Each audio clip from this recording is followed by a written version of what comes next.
Dear colleagues, it's a pleasure to welcome you once more to this space of the IPA webinar. As you might know, this is part of a long-term project organized by the website editorial committee. Our aim is to provide a virtual forum devoted to the discussion of central topics of psychoanalytical theory, as well as interdisciplinary contributions on related topics. The IPA worldwide structure enhances the possibility of an open dialogue to share our ideas around the world. I would like to say now that it is impossible to conduct this webinar without mentioning the current context. It's a moment of widespread suffering and the most aggressive pandemic we have ever seen in our lifetime. Under these circumstances, one of our challenges is to continue actively working on ways to support the continuity of our community projects to promote solidarity. Well, we'll begin with our webinar. The title of today is Developing New Psychoanalytic Groups, the work of the ING, International New Groups Committee. This particular group is part of a larger group, the development group of the IPA committees. Its job is to expand the borders of the psychoanalytic community borders in an attempt to integrate contemporary psychoanalysis into a changing world. Today we have the opportunity to have an open discussion with members of this committee. They share with us their knowledge and their experience in confronting the challenges of their difficult task, but also very exciting. How to support and guide all those new groups interested in becoming IPA component societies all around the world. This opens a multiplicity of topics, starting from what are the goals to what would they signal as the major achievements or the major difficulties to be overcome. We must remember that the worldwide nature of the task involves a special challenge: how to transmit and protect our psychoanalytic values while at the same time adapting and integrating them to local cultural values in a creative way. The importance of this committee for the future of psychoanalysis is self-evident, and to be better informed will allow us to be active agents to support on projects that can enhance the future of psychoanalysis. Well, we are now ready to begin. Before handing over to the panelists, I'll explain very briefly how we are going to function. The webinar has two sections. In the first section, we'll hear introductory text by the panelists. And on the second section, we'll have an open dialogue with all of you, the attendees and the panelists. At the right side of your screen, on the control panel, you'll find a little box entitled Questions. You can write and post your questions all along the course of the webinar.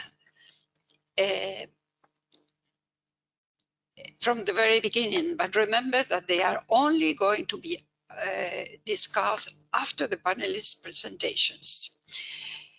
Also, if you wish, during the webinar, you'll find in the same control panel another box called Handouts. If you wish, you can download the panelist presentations on your screen.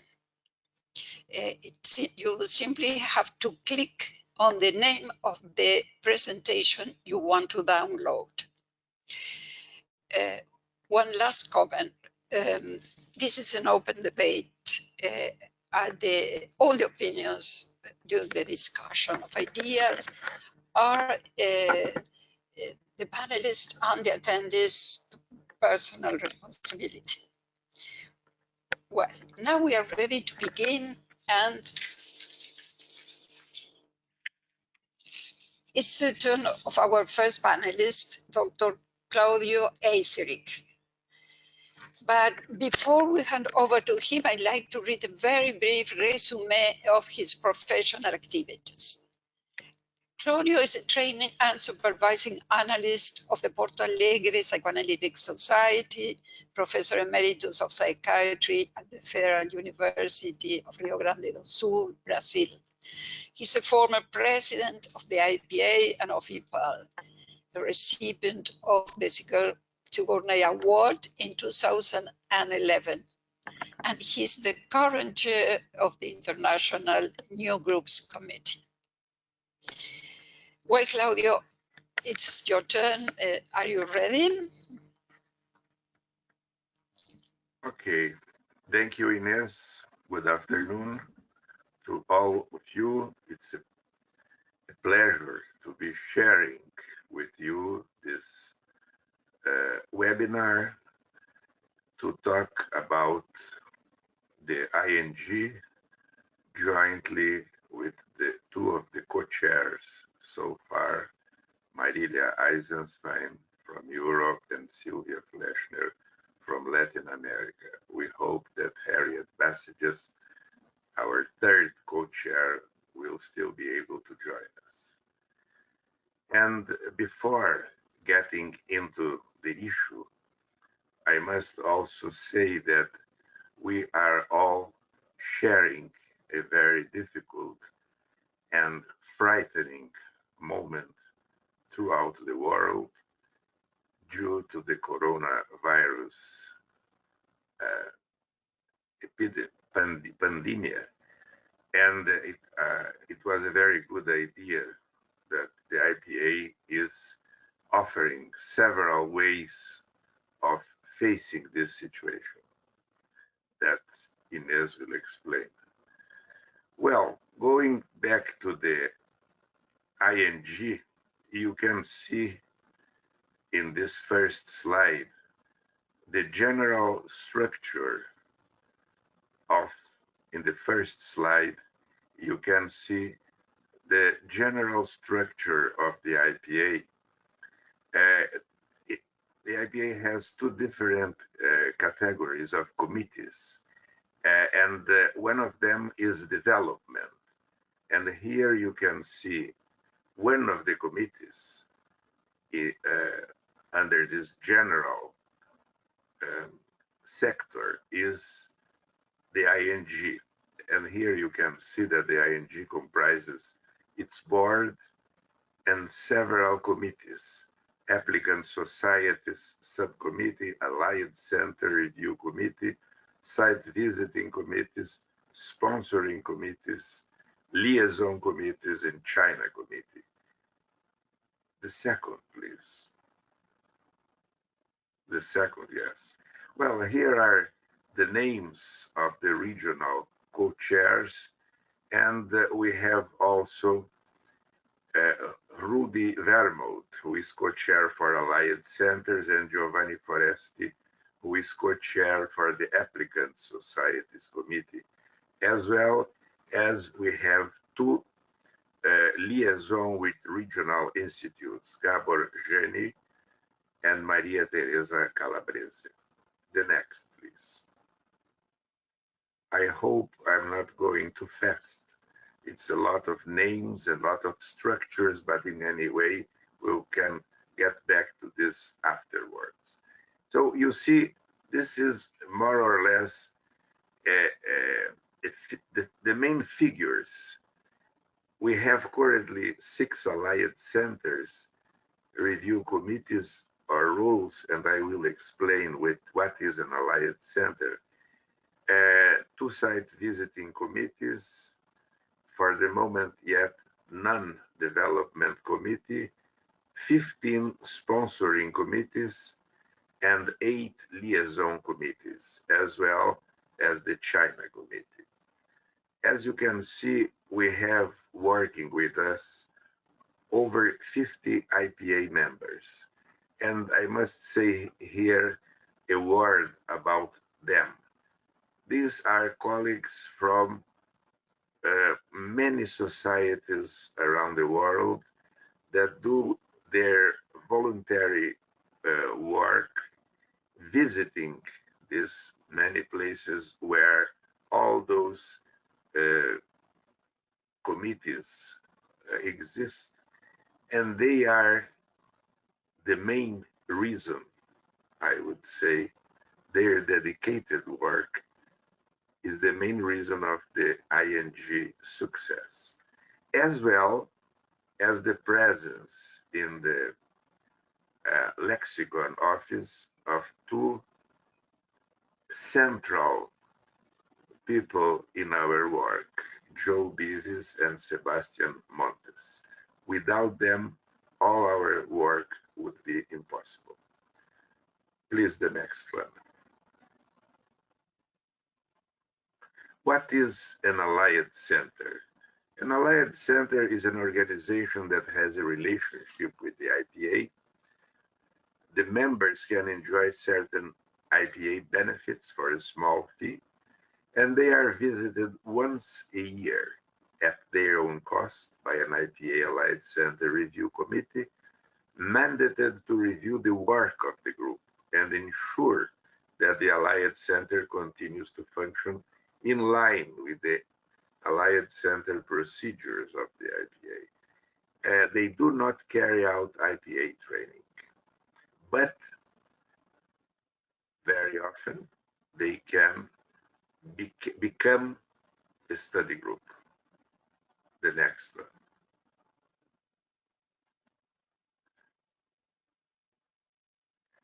They explore and or develop the benefits of the theory and practice of psychoanalysis, develops clinical awareness and theoretical training, and or develop training psychoanalytic psychotherapy for practitioners who have experience of psychoanalysis or therapy practiced by a member of the IPA, and on links up with a group of candidates from an IPA training institute, or engages in individual or collective supervision by IPA members.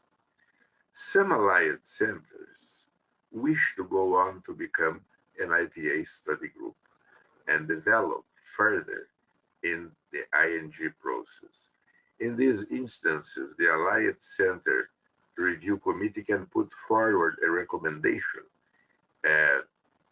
and if the ING is satisfied that the group meets the criteria, the process will begin as below.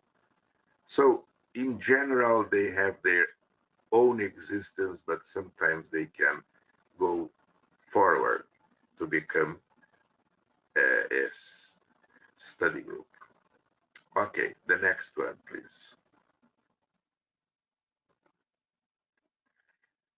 This is the main work that we do.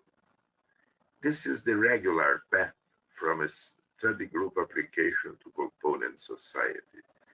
So it all begins with an application that we receive from an interested group with 4 or more IPA members. They sent their interest. The ING chair and relevant co-chair assesses readiness from the document provided, makes a recommendation to the president to appoint a site visiting committee if all is in order. We choose 2 people, and these 2 people, who constitute the site visiting committee, visits the group applying for study group status and reports back to us. Assuming the report and view of the ING is positive, a recommendation is put to the IPA board. If the board approves study group status, a sponsoring committee is appointed. So we evaluate the overall situation of this group of colleagues, its potential, their own possibility of, in some time from the beginning, develop a psychoanalytic training and have more members. It's a comprehensive evaluation. Then, next one, please.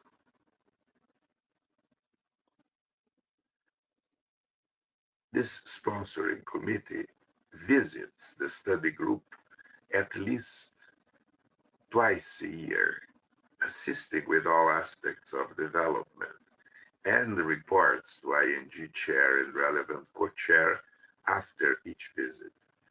After at least 5 years at this status, and when the group is ready, the sponsoring committee recommends Provisional Society. If this is approved by the board, there is a change of status, and now the sponsoring committee is transformed into a liaison committee. As you can see, and certainly Madelia and Sylvia and Harriet will mention, this is a very interesting, complex, and delicate task with several aspects. Many of them we are studying and developing. You can imagine the kind of relation that develop between these 2 or 3 experienced colleagues and the new group throughout 5 or more years. A liaison committee then visits the Provisional Society at least once a year, assisting with the final stages of development and ensuring the group can work autonomously in line with IPA procedures. Usually after at least 4 years at this status, and when a group is ready, there is a recommendation, and this provisional becomes a component society, as all the IPA component societies. Several requirements are needed for this to happen, and certainly this will be discussed afterward. The next one.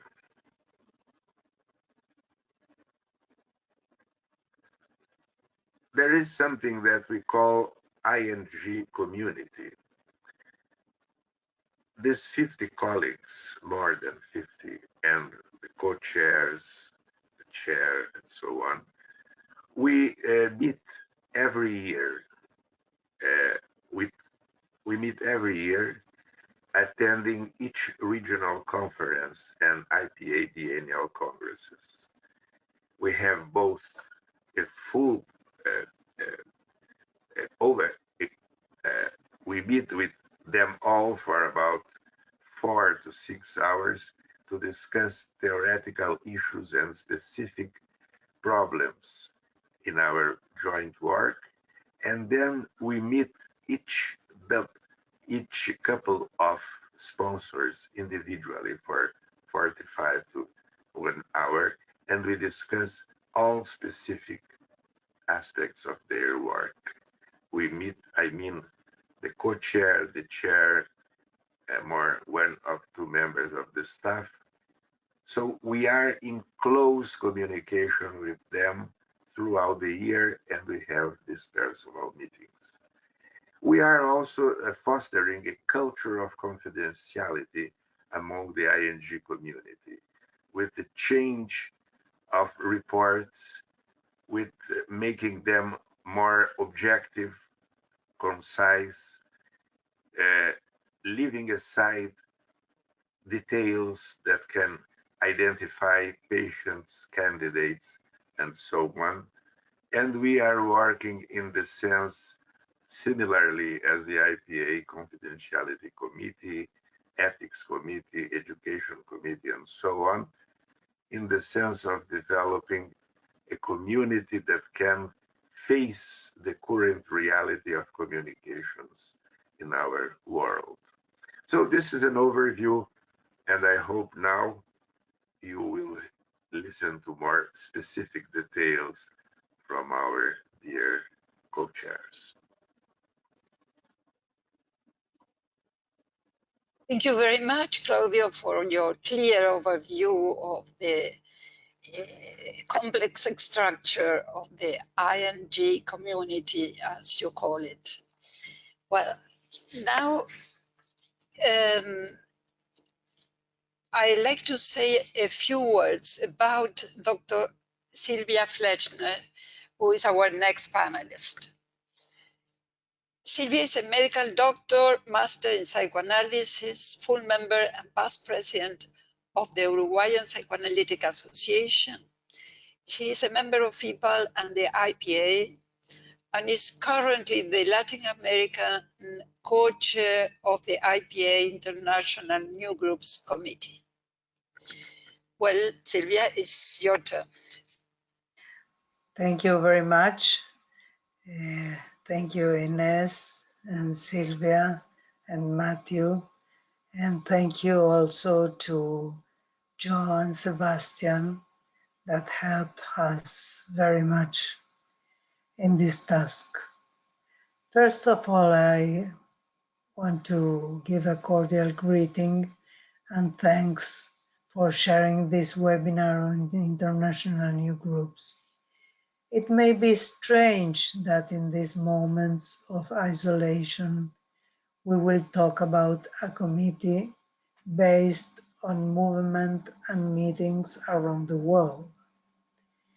In any case, we have to be optimistic and think that psychoanalysis will continue to expand in different regions as it has done so far. So, about Latin America. ING is concerned with the stimulation of interest in psychoanalysis in countries or areas of countries where no psychoanalytic groups exist. The goal of this activity is the eventual establishment of groups that can become component societies of the IPA. As co-chair of Latin America, the overall strategic objective in my field is to expand the profession both within current and new geographic areas and at the same time maintaining high professional standards. Latin America Committee includes at the same time 8 study groups: Campinas Study Group in Brazil, Curitiba Study Group in Brazil, São José del Rio Preto Study Group in Brazil, Goiânia Psychoanalytical Nucleus in Brazil, Santa Catarina Psychoanalytical Nucleus, Florianópolis, Brazil, León Study Group, Mexico, San Luis Study Group, Argentina, and Santiago Psychoanalytic Study Group, Absent, Chile. 3 provisional societies: Freudian Society of Mexico City, Mexico, Asunción Psychoanalytical Provisional Society in Paraguay, and Panama Provisional Society, Panama. We work also with ILAP Liaison, that is the Latin American Psychoanalytic Institute. In 2019, Fortaleza, Brazil, and SAIP Monterrey, Mexico, became component societies of IPA. This is a very important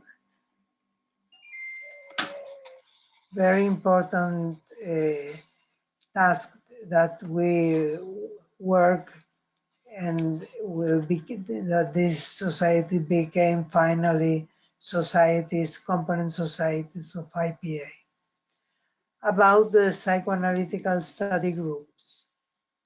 Some of their peculiarities are found in the fact that we encounter that some difficulty like leadership problems within the different regional groups. On the other hand, each group can be shaped according to the specific situation of the country, society, and culture where they belong. Ultimately, they will be tailor-made. I want to highlight the importance of the meetings with sponsors interiorizing and in the work they do, as well as the importance of the new groups and the richness of the work done by their members. This shows the interest and motivation aroused in a sustained manner towards psychoanalysis in Latin America. Sponsors accomplish their task with admirable dedication. Their commitment and interventions in each visit or virtual contact with the new groups allow them to carry forward the growth of each group in an orderly manner, maintaining the ethical parameters required by the IPA. At the beginning, we can see a time of adaptation between the group and sponsors. Paranoid anxieties inside the groups are sometimes handled with feelings of strangeness that come from a surveillance sensation from IPA representatives. However, over time, they end up being accepted and considered as true collaborators. Each visit to the psychoanalytical groups that takes place twice a year brings us very valuable reports from the sponsors, which gives an account of the evolution, its growth as a group, as well as its member. Reports of their visits allowed us to keep close to the evolution and problems that may arise throughout each stay.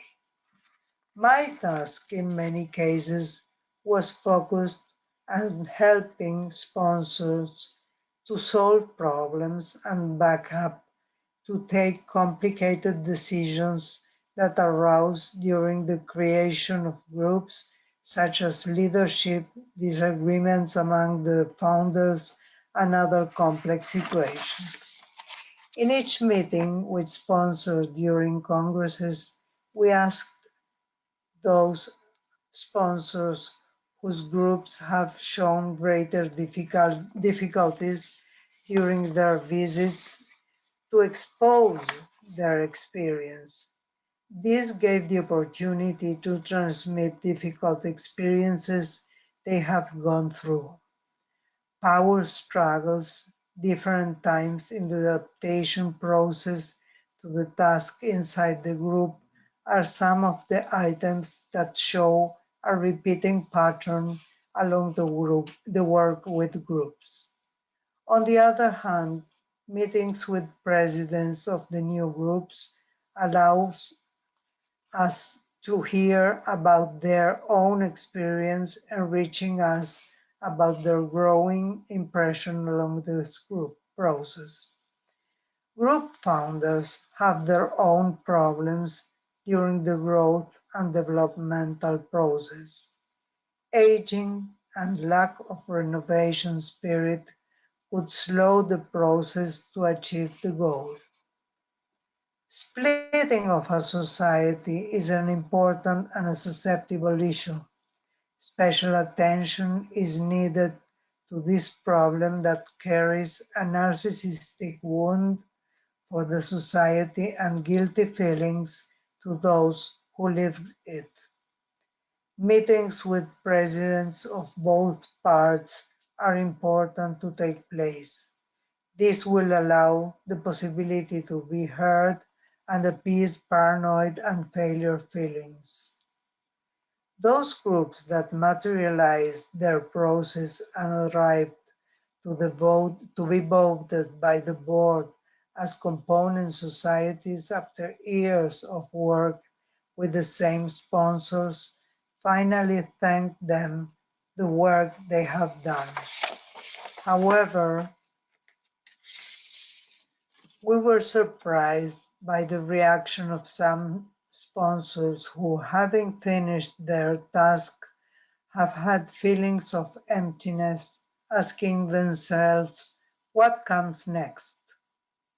Endings are always difficult. It seems to me that this shows the degree of commitment each sponsor assumes towards the psychoanalytic new group. I think that the creation of international new groups was assertive in the sense of expand the psychoanalytic field beyond our known boundaries. Latin American through ELAP is working now in Ecuador, Honduras, and Guatemala. Those are groups asking for psychoanalytical teaching. Some of their members became direct members of IPA, and we expect that these groups may have the chance to constitute in study group near future. Thank you very much. Thank you, Sylvia, for your clear report of ING groups on Latin America. Now is the turn of our third panelist, Dr. Madelia Eisenstein.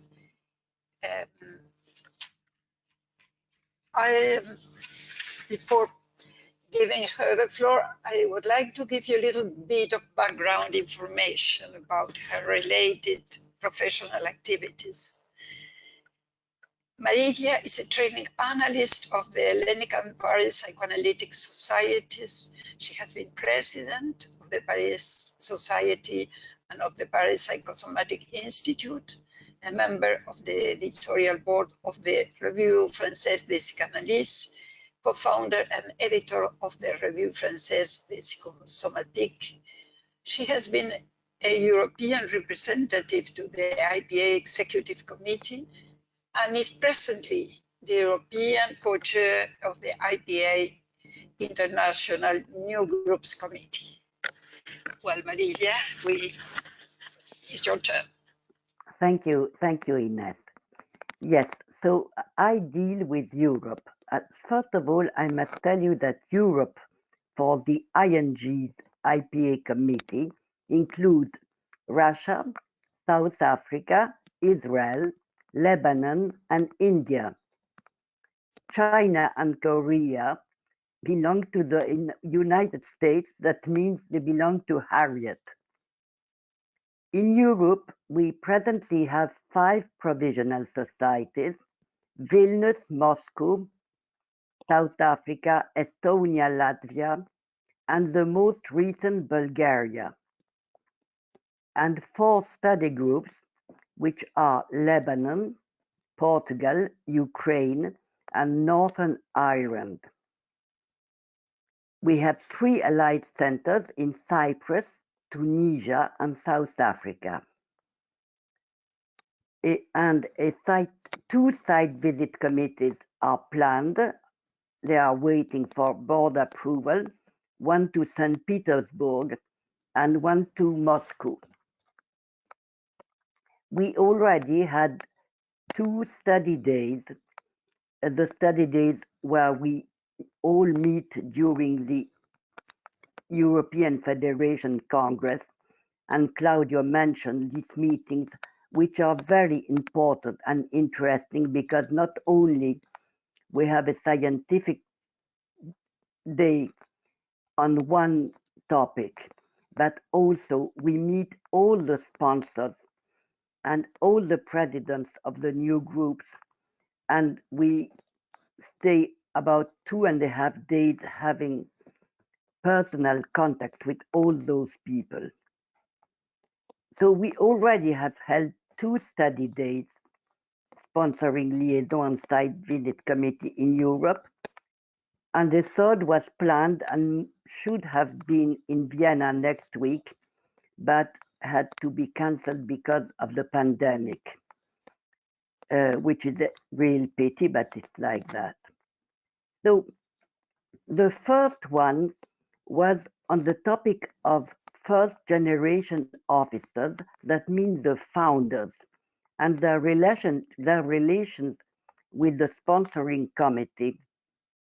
And the second study day was on splits. The experience of new groups shows that the same issues appear in different groups, in groups which differ in their culture, their history, and their size. It is exactly as if there were common denominators. As the groups are totally disparate, the organization different, the size variable, and the stories not comparable at all, let's look in the common denominators. This is a question of looking into what, as IPA officers, create that results in putting different personalities and different groups in positions where they adopt similar patterns. That is very important. So as I wanted, after Claudio's introduction and Sylvia's paper, I wanted to take you a little deeper in the real work and the difficulties of this work. So in this case, I have wrote a totally fictitious and imaginary group which does not exist. Let's call this group the East Pomeranian group. In this small group in one European country, a country with a high degree of culture and history, surprisingly, for a long time there was absolutely no interest. It seemed to have no interest to psychoanalysis, and this is quite surprising. Going back in time and through the files, we can see that several of that attempts to become a study group have failed. A full member of an IPA society who had returned to his own country he was the first. He had analyzed 3 other members in this country, so they could have been elected for study group. But the problem was that those members could not speak together because one was trained in America, the other was French trained, the third was Kleinian, and they disagreed so much that it was impossible to create a group. So another tentative with a man who was an historian of philosophy. He was the one who had translated all Freud's work in his language, but unfortunately he died very quickly after a pancreatic cancer. So again, now another attempt was made only 10 years later by a group composed of 3 analysts involved in the first attempt, plus 2 or 3 newcomers. The newcomers came also for different landscapes. But again, they couldn't agree enough, and the site visit which was sent said it was not possible because the the three first of the previous group wanted to consider themselves as the elite, and the newcomers were second-rate persons. So again, a failure. So at this point, the ING decided to appoint a committee whose task was to reconcile the members in order to be able to create a group. Two successive committees were formed. Some members abandoned, and others arrived, coming from Austria and Switzerland. The climate was very tense and difficult because, in addition to different psychoanalytic approaches, there were really in this country political conflicts in the context of a political crisis. Some were communist and others were right wing. There were also Christians and Jews, and again, it was impossible to create a good atmosphere, a good working atmosphere. Finally, thanks to the careful and tenacious work of the Third Reconciliation Committee, study groups was finally granted to a group composed by 5 members from various training, from various backgrounds and different trainings, and two training members.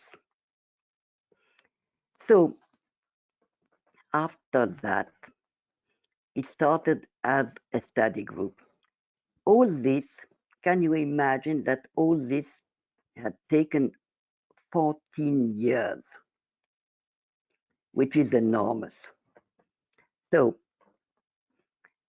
the main task of the liaison committee, of the sponsoring committee, who started this, so they saw that it was always very difficult. And I can tell you that liaison committees, it's quite often that the main task of a liaison committee, I mean, after they have finished with the status of study group, they become a provisional societies, then we can see a pattern in the ING. This pattern is that the original founders, I mean the first officers of the group and the founders, start to become very destructive, mostly to the group and to themselves. And this is repeated from one group to the other.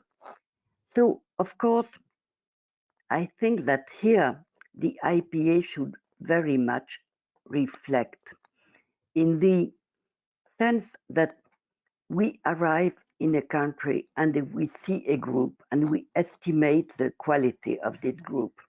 But what we don't know and don't see is that, sorry. Hello? Ah,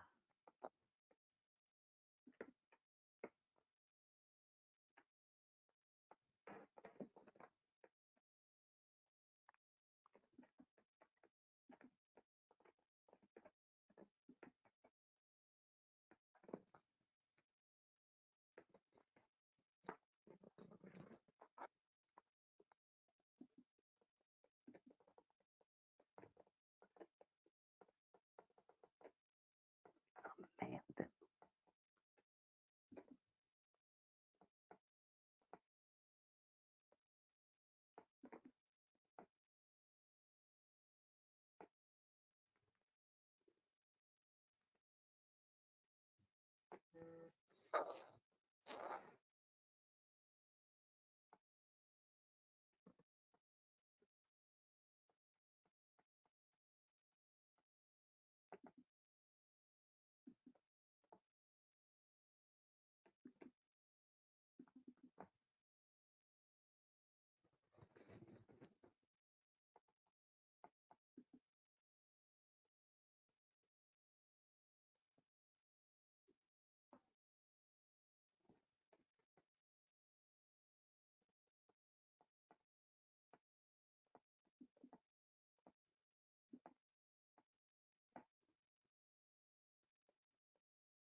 or apologies for this technological.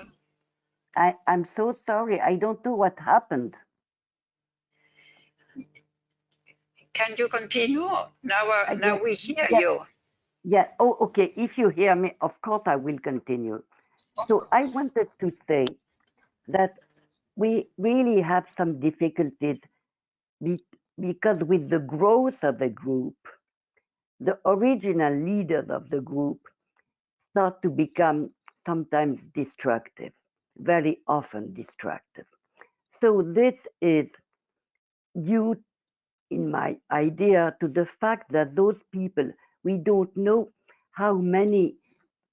what a great part of their life they have totally sacrificed for psychoanalysis with the desire of bringing psychoanalysis in their own country.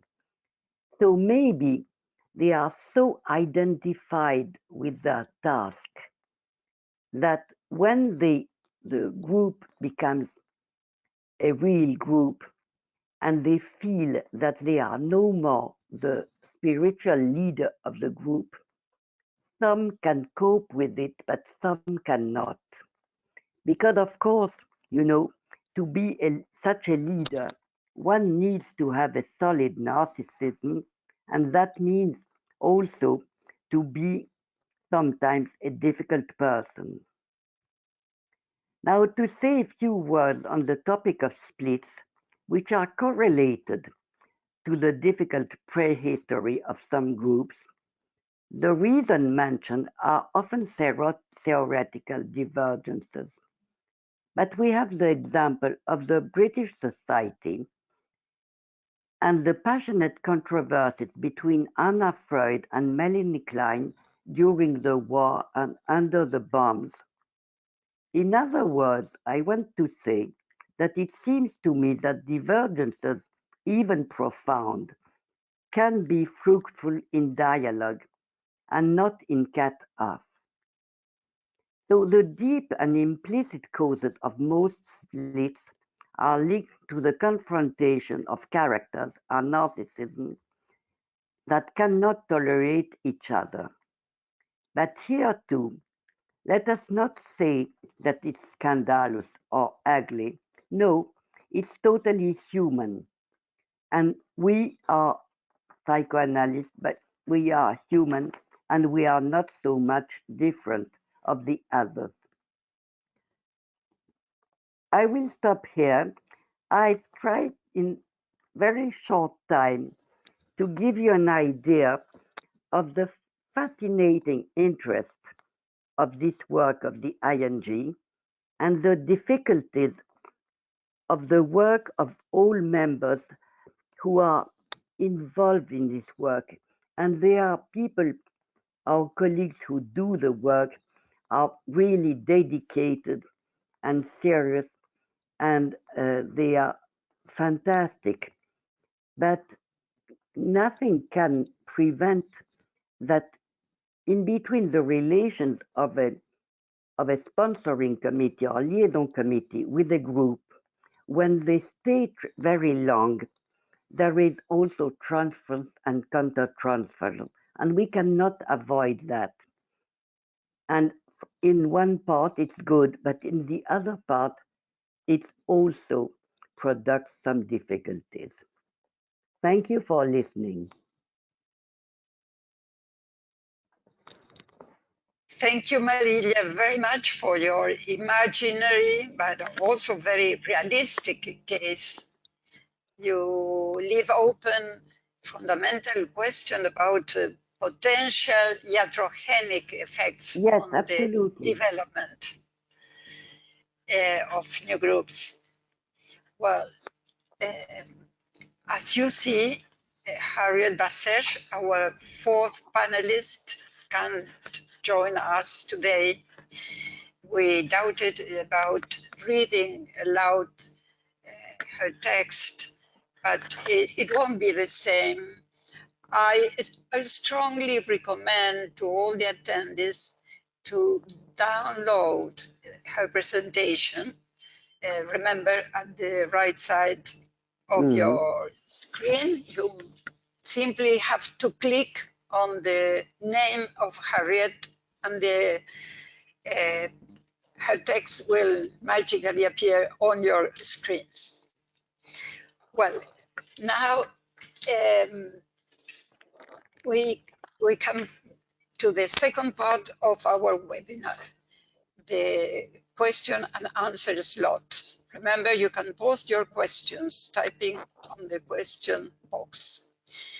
We have received many questions, maybe too many questions to be all covered, but I'll begin by this first one.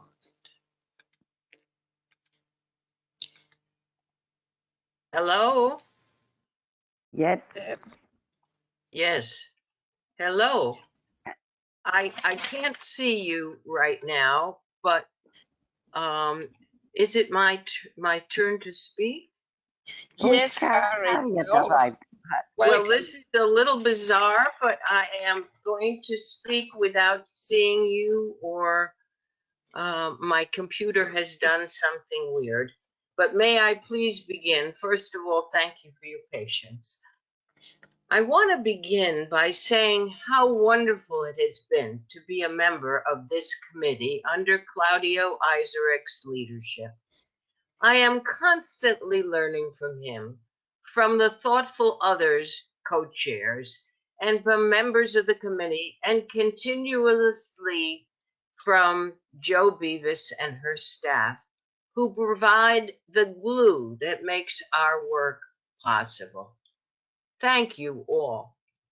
The ING covers the development of new IPA psychoanalytic groups in 3 major regions of the world, as we know, Europe, South America, and North America. As co-chair for North America, I am responsible for helping new groups that want to become part of the IPA family of component societies. These include primarily any new groups forming in the United States and Canada.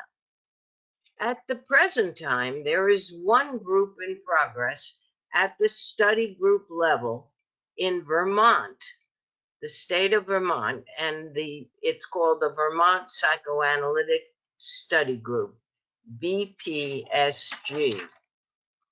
As you may know, there has been a clear set of procedures and progressions which have been carefully calibrated over time and are constantly evaluated when a need for change occurs. There also are organizational issues that emerge when new groups begin to form. And as they develop, that present challenges to the successful and creative success of groups. I will speak more about that in a moment. First, though, I will discuss an example of the adaptation the ING is constantly invited to face.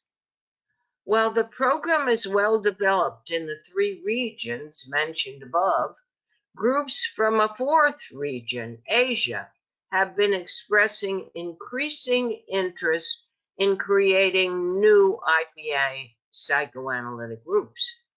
There are, of course, component societies existing in Asia, including Japan, India, and Australia, that have been a part of the IPA for a long time. Beyond these groups, however, there now is a lot of interest in psychoanalysis throughout Asia. In the early stages, those new interested groups have been assigned to the already existing regions to be carried until the Asian region is large enough and strong enough to be maintained as a 4th region on its own. Pending that condition, in addition to my responsibilities in North America, as was already said by my colleague from Europe, I follow the South Korean Study Group, Taiwan Study Group in Asia, and a brand new Chinese study group soon to be formed. The Taiwan and Korean groups also have an allied center, which is made up of people interested in psychoanalysis, but as an interest group, not a training center. Each of the reference study groups is assigned a sponsoring committee that assists in all aspects of the formation of an institute, helping the group to cohere as a group and meet the requirements to be a training center with the tripartite structure we are all familiar with of personal analysis, supervision, and educational seminars. Each sponsoring committee works with their group over a long period of time, in person twice a year, and then at regular short intervals in between. The sponsoring committees are also available to field problems that may arise and, in general, function as a supportive guide. With that guidance, each new group progresses through its development from a study group to a provisional society, at which time it works with an ING Liaison Committee, which provides a less directive support, and on to become a component society of the IPA, having met the requirements of status, first to form a study group, then to advance to a provisional society, and finally to achieve full component society status, being voted into the IPA by the IPA board and the membership. Each new group has its own challenges based on the unique characteristics of its local circumstances. Such initial issues as having sufficient number of IPA members, some of whom must function as training and supervising analysts, being able to convene together easily in an accessible location, having basic financial resources to operate, and a pool of potential candidates to train are all hurdles to be faced. Moreover, there are cultural, historical, and political aspects of such groups that may or may not be helpful to forming a psychoanalytic entity. Included in this latter perspective are historical and legal traditions within the local mental health establishment which support or discourage participation by one or another professional specialty. These traditions often run counter to psychoanalytic expectations of who could or could not be a psychoanalyst, and force potential new groups to struggle with whether to join the IPA's psychoanalytic approach or to remain nestled in their previously held boundaries. There have emerged, in addition, a cluster of issues that seem almost to transcend the particular individual circumstance that each organization has. These issues seem to be found in many organizations. The first of these issues could be labeled rivalry. Excuse me. Rivalry may occur between two leaders of an organization, a rivalry that disrupts and sometimes defeats group formation by both parties leaving the situation. Or such a rivalry may end up by one leader successfully defeating the other and thus emerging as the dominant leader. If both leave, the wounded group may still emerge with a lesser leader stepping in. Then it becomes a matter of whether the surviving group members can be generative enough to pass on to new generations their psychoanalytic organizational seed. While at first it may be a weaker entity, with time it can emerge as a stronger union absent the powerful charismatic leader. The question that gets worked through, especially by the later generations, is whether the original traumatic rivalry stays buried in the fabric of relationships, later to emerge as transgenerational trauma, or instead the later group can use awareness of that danger to be alert to and avoid the temptations, and thus to unite. While I do not know to what extent we can generalize more broadly to group formation, one of the most successful new groups has been led primarily, although not exclusively, by women. To broach a subject close to the theme of the London conference. In this particular, in this particular case, it happened that men provided guidance as sponsoring committee and a situation where a man was the original leader, but like Moses, did not go on to the promised land of becoming part of the study group. I mentioned a moment ago the charismatic leader. When the founder is such a leader, he brings enthusiasm and intensity to his role that draws a strong organizational group around him. It is then a meaningful challenge for such a person to not only provide the strong foundation for the group, but then in the spirit of generativity to help the next generations to be able to continue the development of the organization. To let go of his centrality and transfer his leadership to others does not diminish, but rather enhances his stature and respect. It seems to me the Moses metaphor mentioned above, though a lot to ask of someone who has achieved so much, creates an organizational triumph by letting go to build the greater legacy of a cohesive and forward-looking institution that can survive. One point that I have mentioned only indirectly is the impact on groups of IPA sponsoring committees and later liaison committees.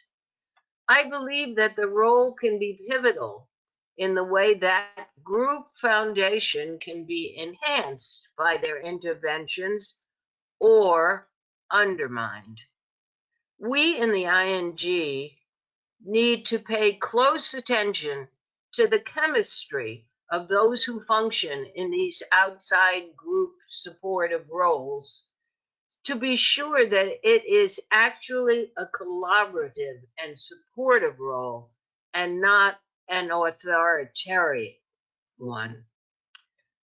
I close with the thought that the challenges of new group formation give all of us who are blessed with the opportunity to work on these issues our own sensitivity to the vitalness of keeping an eye on generativity. Thank you.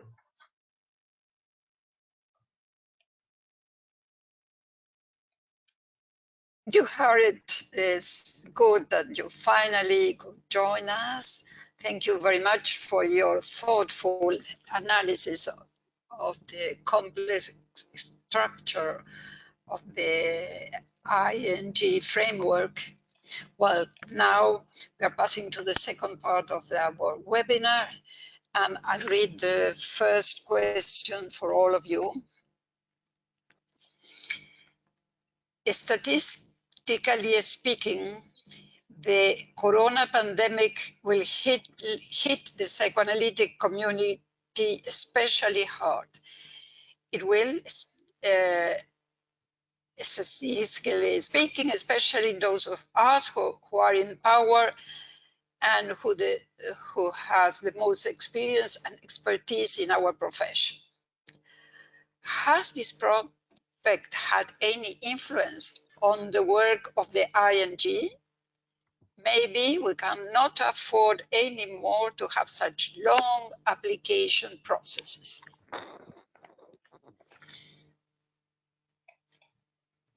Who I want may to begin? begin. Yes, please, Claudia. I think that the current coronavirus outbreak will bring several changes in our world, not only in our psychoanalytic world. And we will have to think very carefully about the way we live and about the way we do things. For instance, one of the possibilities that come to my mind is the way we communicate in personal meetings so often. Maybe we will have to change this for more distance communications as we are doing in this and other webinars and meetings. For instance, all the meetings that we would have done in person in Vienna will be done by distant communication. So this is something that will possibly change. If I understood well the question, it refers to the long time that it's necessary for the establishment first of a study group, then a provisional society, and then a component society. As far as I can see, I don't see it necessarily as a long period, but it seems to me that this is the time it takes, because this is a work, a very delicate work. It's a work with a small group that's getting bigger and bigger with, as the three presentations from Sylvia, Madelia, and Harriet showed, with so many complex relationships that we cannot establish things based on figures. In my view, we need to work considering challenges, possibilities, difficulties. On the same way, I do not think that we can speak about reducing the length of an analysis, because this is a very complex process that needs time. But this is my view. I don't know whether my colleagues Yes, I share would. or not these views. Yes, Madelia. Yes, I would like to say that I totally agree with Claudio, and I think that anyhow we must not draw conclusions so early after a crisis. We have to reflect lengthily, and I do not think that shortening a process would be the good answer to give to the crisis which we are living in. I think this crisis will certainly bring a lot of difficulties, a lot of mournings, but will also, because it's always like that, bring new ways to see things which can be very fruitful.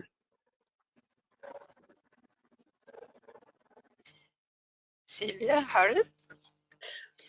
I was thinking that perhaps what you're talking about indirectly is trauma and how we cope with and how we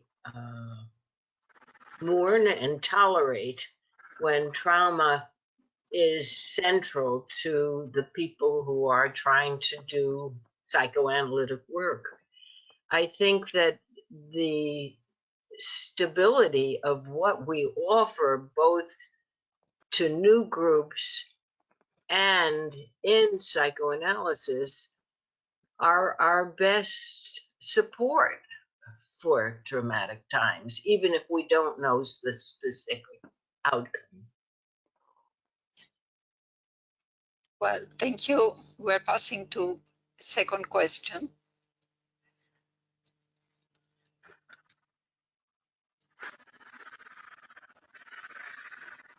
Can you say something about the Applicant Society Committee? Why hasn't it started working yet? No applications? Yes, I can say something about this. It didn't yet start working only because we are waiting for the formal approval of the last board meetings, excuse me, of the last board meeting minutes. The committee is set, we have it. The committee is, the Applicant Societies Committee is already working in the last months under the leadership of Giovanni Foresti. They are ready to begin their work. There were several requests from European colleagues, mainly about the way of assessing members. The ING and the committee, the ASC, agreed that the suggestions were correct, and all members of each of these large new groups will be assessed. And as soon as we receive the approval of the minutes, the committee will be ready to begin their work. There are interested groups, we know. We are informally in touch with them. So this is the only thing that we are waiting to begin.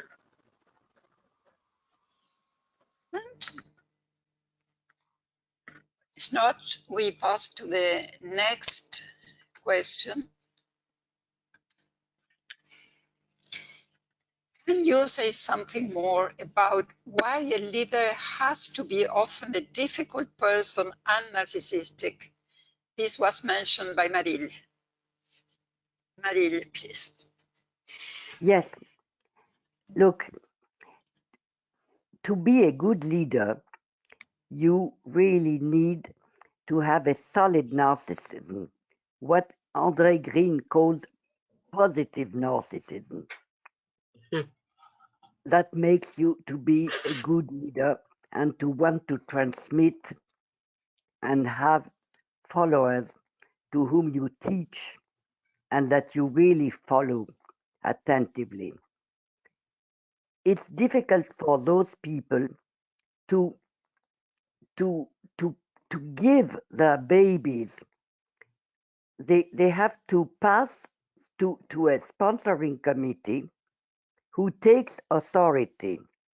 And when the group develops, of course, some are remain good leaders and are even good in difficult situations, and they understand that slowly they have to retire to leave the young people, the other generation. Harriet exposed it beautifully, to take up, but it's not always easy. And you know, when I say that you have to have a solid narcissism, it's not at all. It's not at all. It's not that it's a bad narcissism. It's not a negative narcissism. Some other comment? Shall we go on? I think that just to complement, Yes. I agree with Marilia. The word narcissism sometimes is heard as a bad thing,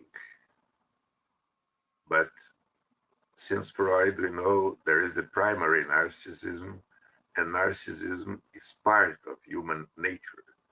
And as she explained very clearly, a good leader needs to have some kind of a positive narcissism.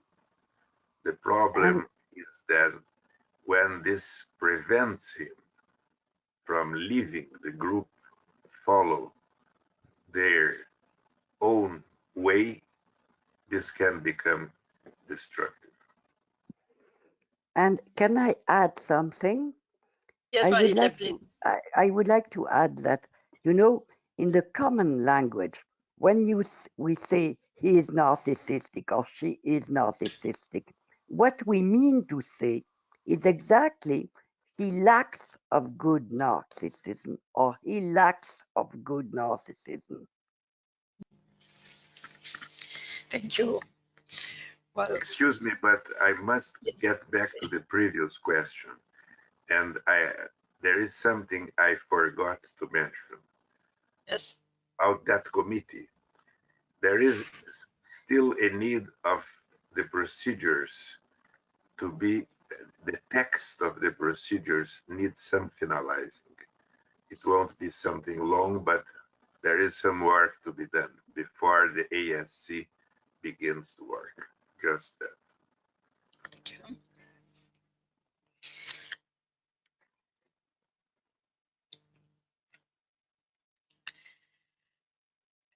It's a request for you, Claudio, to some people that want to have the slides. There won't be any problem. Now the next question. Could you please say more about status and functions of allied centers?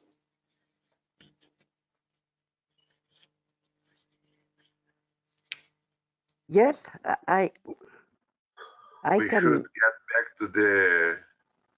to the slides, no? Yes, please. No, to upload your slides on the IPA website so people might have access to it. Yes, but I can add something because Yes, please, Marilia. it was under Vildochet's presidency. And I remember very well that one evening he called me in Paris and I went to his office and he told me, we have people who are interested in psychoanalysis and we have nothing to propose them. People who cannot at that point apply for study group status. What can we invent? And he had thought of the Allied Center. The Allied Center is finally simply a sort of a link with people who maybe are not even are not still analysts, but are simply interested by psychoanalysis. So what they want is rather a cultural and theoretical link.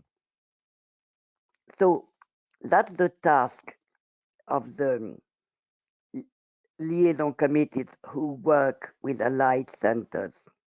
There are always two training members of different societies, and they try to give some life to a group who is not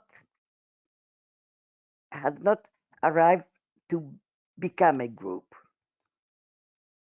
So this is the main point, precisely. They are not intended to be a training structure. They are a structure of They have a relationship with the IPA, but they are not a study group. And the Alliance Center does not train. They study together, they jointly discuss cases and so on, but this is not like a study group or a provisional society who have in their DNA the training aspect.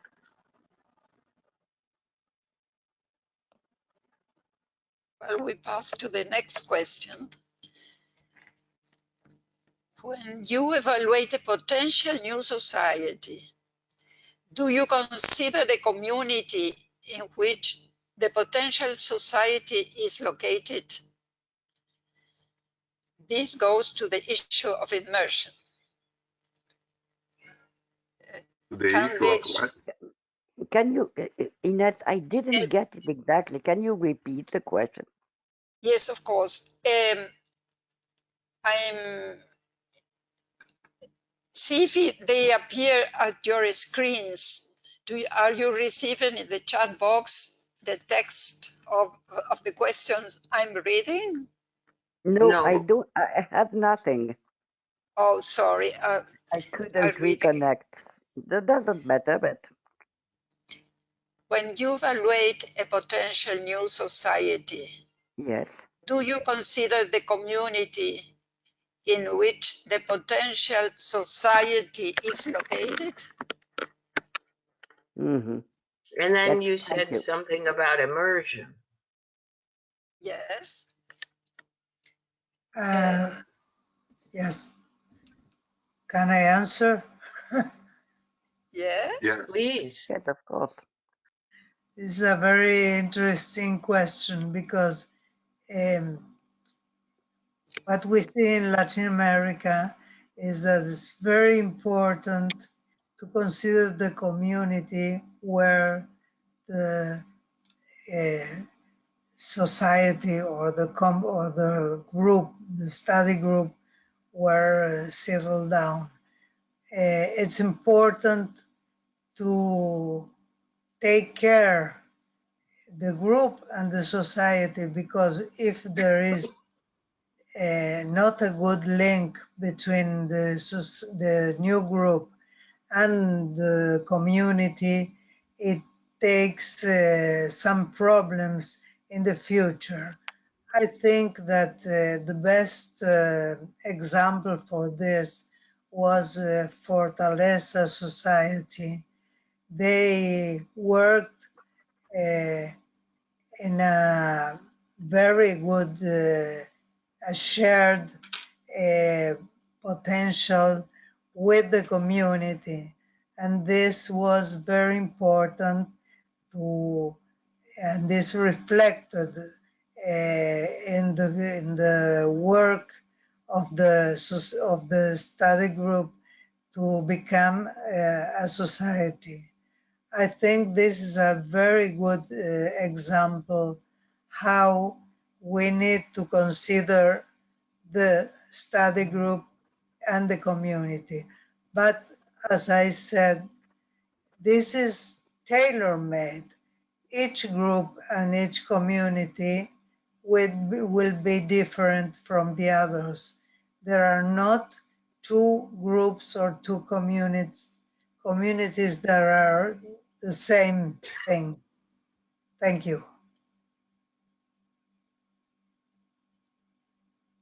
Any other comments? So we continue.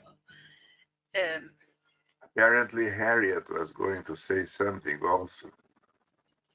No, I was thinking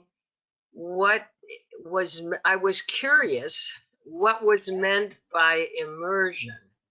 And I would have loved an addition to the question to understand what concept the person was, in addition to connection with or sensitivity to one's community, was the idea of immersion. I just wondered. Mm. Yes. I know we can't question the questioners. No, but one important thing to be considered for you, the panelists, and for all of you, the attendees, is that this dialogue is going to continue by chat.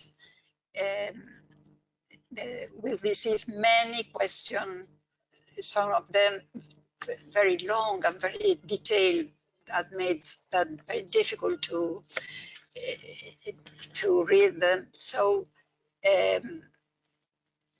what I want to make you sure is that you'll go on working, you'll have the possibility to continue this dialogue actively through the IPA website. There won't be questions without answer, and you'll be able to ask to the attendees what they are trying to say. Yes.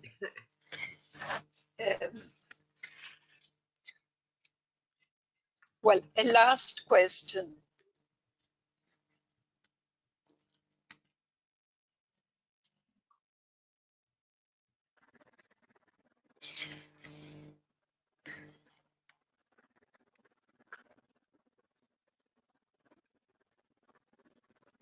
Please tell us something about IPA's plan how to integrate new groups which fulfill already the new training rules of the IPA. Do I repeat? Yes.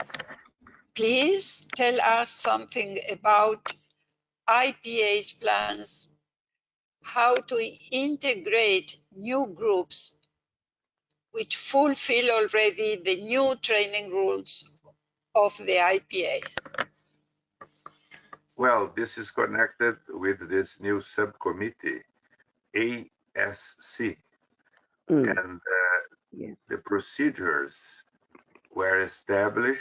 The board discussed several times, and each one of these new, what we call large societies that fulfill the new training criteria according to the changes in the Eitingon model, each new large society who applies will be assessed according to our established criteria, and once they are evaluated, all of the members will be evaluated, the society as a group, the history, the structure, and so on, as it happened already with some other societies.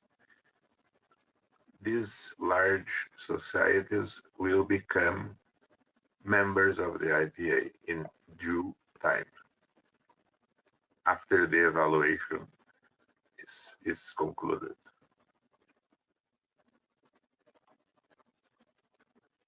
Thank you, Claudio. Thank you, all of you. Our time has come to an end. Thank you very much for your contributions to develop this lively discussion. Please remember what I said before. Over the following month, you have the opportunity to continue the discussion with our panelists online by means of the chat box you'll find in the webinar sections of the IPA website. Last, an important announcement. Under current circumstances, IPA have organized for next week a special webinar on psychoanalysis in times of COVID-19, an interregional perspective. It will take place on March 27. Our president, Dr.